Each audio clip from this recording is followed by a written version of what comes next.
Stretching back over thousands of years, the concept of curses is nothing new, afflicting a broad spectrum of mediums, from places to people, and even various objects. History is littered with stories of the misfortunes which befell those who touched or disturbed some. With so many examples of such phenomena, one has to question whether there could in fact be any truth to these tales, or whether they are all just products of susceptible imaginations. Carl Pruitt was a carpenter from Pulaski County, Kentucky. To most he was known as Mr. Pruitt. To his friends he was simply Carl. But through a strange sequence of events which occurred even after his death, he will forever be remembered as the Chain Strangler. Mr. Pruitt would never be allowed to rest in peace, and many now wonder whether his spirit was responsible for the deaths of several people who apparently interacted with his gravestone. In June 1938, so the story goes, Carl arrived home from work, expecting to find his dutiful wife in the kitchen cooking his evening meal. Instead, he found her in bed with another man. He was known to have something of a vile temper, and this betrayal caused him to fly into an uncontrollable rage. Whilst his wife's lover managed to escape by jumping out of the window, Carl took the full force of his retribution out on Mrs. Pruitt. In his fury, he wrapped a piece of chain around her neck and garroted her. Seeing his wife's lifeless body lay before him, he became so overwhelmed with grief and remorse that he grabbed his pistol and took his own life shortly afterwards. In the aftermath of such a vicious murder-suicide, it is somewhat needless to say that his wife's family were heartbroken and all the more adamant that Carl Pruitt's body be buried in a separate cemetery to their beloved relative. Carl's final resting place has never been identified, but it was thought to be situated in a graveyard a few towns over, nowhere near that of his wife. Bizarrely, after only a few weeks of his body being committed to the earth, grass started to grow around his gravestone in chain-shaped circular patterns. Others noticed a strange discoloration on the headstone itself. The anomaly seemed to be growing in size, forming into links like a chain, which reached out towards other gravestones in the vicinity. But despite requests from the locals to remove and destroy the grave on account that it may be cursed, authorities refused to take these concerns seriously. Within a month, James Collins, a teenager riding his bike along with a group of friends, went to the graveyard, perhaps to show his friends that there was no substance to the rumours of Carl Pruitt's ghost. He was of the opinion that perhaps the chains appearing around the grave were merely naturally occurring patterns, and nothing more than people letting their imaginations run amok. After he threw a rock directly at Pruitt's headstone, taking a chip off the top edge, the boys cycled away, in fear of getting into trouble with the groundskeeper, and possibly even the locals. As Collins pedalled off, his bike inexplicably picked up speed and veered off the path, colliding with a nearby tree. Somehow, his chain came loose, wrapped around his neck, and strangled him to death. When his friends went to look at the gravestone later, no damage could be found on it, despite the fact that they had clearly witnessed James defacing it. This story began making the rounds in the rumour mill, with insinuations of curses, vengeful spirits, and black magic, until everyone was linking Collins's death to Pruitt's grave. Some weeks later, seeking her own form of revenge, Collins' mother attempted to destroy the headstone with an axe. Eyewitnesses state that she broke it into at least a dozen pieces. After she had not been seen for a number of days, friends became concerned. They found her strangulated body hanging from the clothesline in her backyard. The gravestone was found to be completely intact just a few days later. This only escalated the legend further.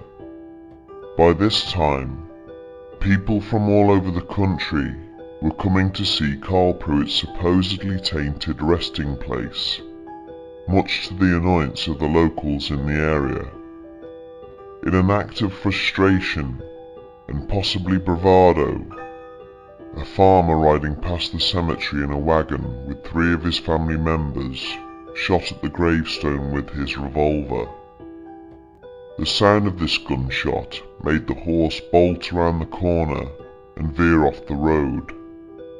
Whilst his family managed to jump free, the farmer himself was thrown from the carriage and got caught in one of the trace chains, which instantly snapped his neck. Shortly after this incident, and at the request of a local congressman, 2 police officers were sent to investigate the burial site. During their assignment, the officers were said to have mocked the supposed possibility of a curse and took photos of themselves in various degrading poses in front of the headstone.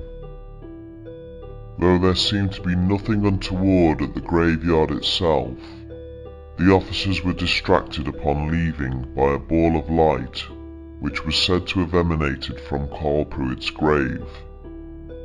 It followed their car, and after speeding up and swerving sharply to try and avoid it, one policeman was thrown from the vehicle and went on to suffer only minor injuries, whilst the other crashed the vehicle into a nearby fence. One of the chains between the fence posts struck the driver in the neck and almost completely severed his head from his body, killing him instantly.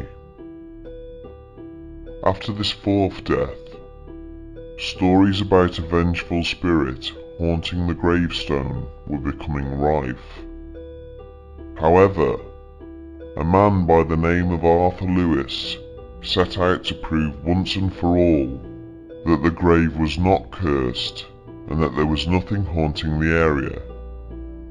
His wife wished him good luck, and an anxious crowd of locals gathered outside the churchyard. Arthur had armed himself with a large hammer and chisel, and soon began to systematically destroy the headstone. Despite his bravery, anticipation soon turned to anguish. An almighty scream let out across the graveyard and split the night sky. By the time rescuers reached him, Arthur was dead. He had somehow been strangled by the large chain that hung across the entrance gate to the cemetery. Up to 15 people could vouch for either seeing or hearing Arthur Lewis splinter Pruitt's tombstone, yet once again, it was found to be fully intact. Despite yet another death, authorities refused to admit, at least publicly, that there was anything untoward at the gravesite. Fearing for their own safety, many of those who had loved ones buried at the cemetery made the difficult decision to exhume the remains of their family members and have them moved to another resting place. Concerns about Pruitt's ghost continued deep into the years that followed, until the original burial site was completely redeveloped in 1958 to make way for strip mining. Common belief was that the reign of the murderous phantom ended forever when Carl's remains were concealed under the new concrete structure.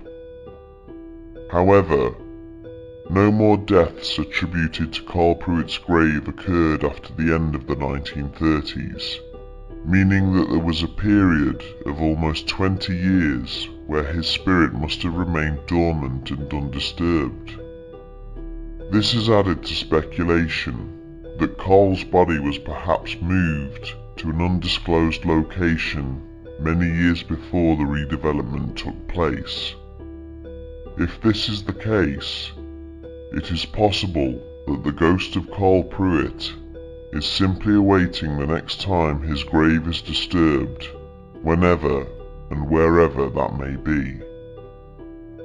This supposed paranormal killing spree has been recounted various times in recent years, in books and on internet forums, though as with many events, certain details differ between accounts. Some suggest the discoloured links on the gravestone formed a cross, and others suggest that Mrs. Collins' washing line was apparently made of chain instead of wire or rope. Whilst this is intriguing, it does add weight to the notion of embellishment, and that the real truths are perhaps lost over the course of time. Though we should not disregard the possibility of the paranormal, some of the events in the Pruitt story also seem a little implausible. Aside from the notion of a spirit killing a living human being, people have also pointedly asked, amongst other things, why a farmer, experienced in the handling of horses, would risk shooting at a supposedly cursed gravestone, especially whilst he was in control of a carriage which was carrying his family, and knowing full well that the horse would be likely to bolt at the sound of a gunshot. Meanwhile, important details including Mrs. Pruitt's first name, the name of her lover, and the name of the farmer all seem to be unavailable.